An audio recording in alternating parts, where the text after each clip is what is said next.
Okay, UCC video part two that I did not know I was going to make.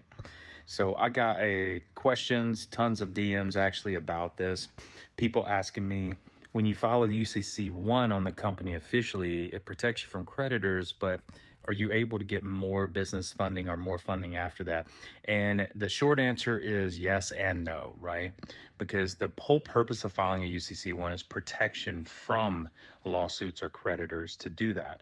So when you do that, yes, you still can, but it depends on what the UCC one actually says. So if it's filing based on all assets, then it's all assets of the company, cash assets. So funding is going to likely be not great. But pros don't go after funding with their same transactional companies anyway. You have funding companies and you have operational transactional companies. And when you go to funding companies to get money, then you're setting up that funding LLC or those structures just right. And then you loan that money to your actual operating companies that may have a UCC one on them to protect those creditors, right?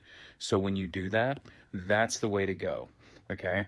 So now the whole point of a UCC one is to protect yourself from creditors. So once it's over, you want to file and terminate that UCC one, and then funding's back to normal. It's really no big deal.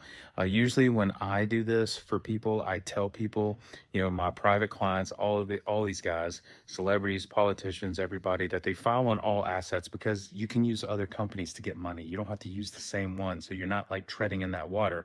So the assets that people are coming after, or the cash that people are coming after, they can't touch it because of that UCC one. So hopefully this answers some of those questions for everybody. And it's not really tricky, but it's not super straightforward. I mean, you can do it, and then it does protect your assets. So for example, if you had, a UCC one filed on you and creditors have 150,000 coming after you, and you set a UCC one at 500,000, well, then when that threat dies, then you can just terminate that and you can go back to kind of normal. So hopefully this helps.